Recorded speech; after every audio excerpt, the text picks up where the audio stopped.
છો બધા મજામાં? હોપ તમે બધા મજામાં જ હશો. તમે મારી પાછળ ડેમ જોઈ રહ્યા છો, એ ડેમ છે દ્રોણેશ્વરનો ડેમ. તો આપણે દ્રોણેશ્વર મહાદેવની મુલાકાતે આવેલા છે. તો આપણે દ્રોણેશ્વર મહાદેવના દર્શન કરીએ અને અહીંયાનો મહિમા જાણીએ. તો તમે બધા જોડાઈ રહેજો મારી સાથે. મિત્રો, તમે જોઈ શકો છો આ પુલની નીચેથી નદી જઈ રહી છે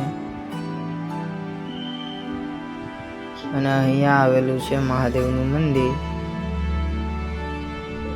મિત્રો, આ પાણી ગૌમુખમાંથી જે વહે છે એ પાણી અહીંયાથી નીકળે છે.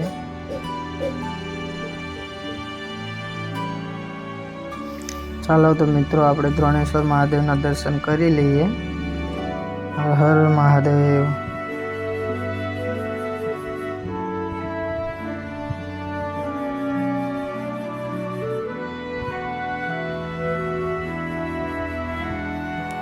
મિત્રો, તમે જોઈ શકો છો આ પાણી ક્યાંથી આવે છે કોઈને ખબર નથી. સતત મહાદેવને અભિષેક કરે છે.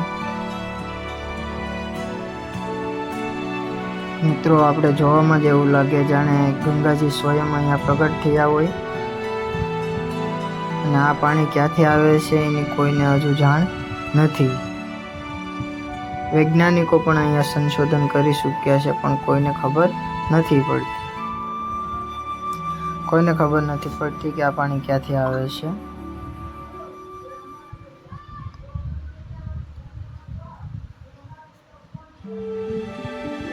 તમે આ બધું જોઈ શકો છો. અને ગૌમુખી ગંગા કહેવામાં આવે છે. કદાચ એ અંદરનું પાણી જ અહીંયાથી વહે છે એવું માનવામાં આવે છે. તો તમે જોઈ શકો છો. મિત્રો, તમે જોઈ રહ્યા છો પુલની પાછળ ડેમ આવેલો છે. ડેમને આપણે નજીકથી પણ નિહાળવાનો છે. અને આ તમે જોઈ રહ્યા છો નદી. મિત્રો, સરસ મજાની નદી જઈ રહી છે. અને આ છે ગૌમુખી ગંગા.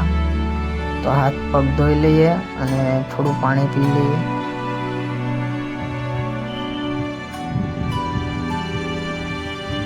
મિત્રો, તમે જોઈ શકો છો અહીંયાનો નજારો કેવો સુંદર મજાનો છે.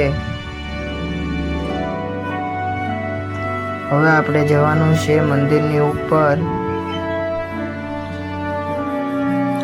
ઉપર આવતા જ કેવો સરસ મજાનો નજારો લાગે છે. અહીંયાથી સામે આશ્રમ છે.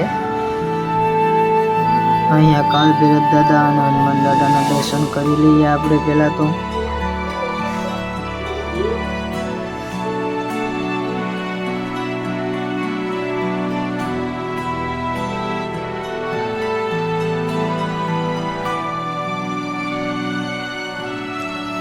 અહીંયાથી ડેમ પણ સરસ મજાનો દેખાઈ રહ્યો છે.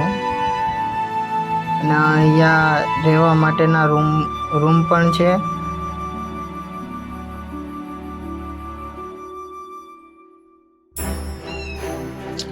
નીચે આવતા નાના બાળકોના રમકડા વેચાઈ રહ્યા છે.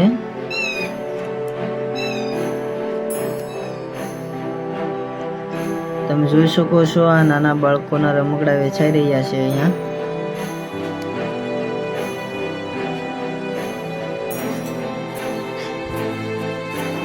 ચાલો મિત્રો, તો આપણે ડેમને નજીકથી નિહાળી લઈએ.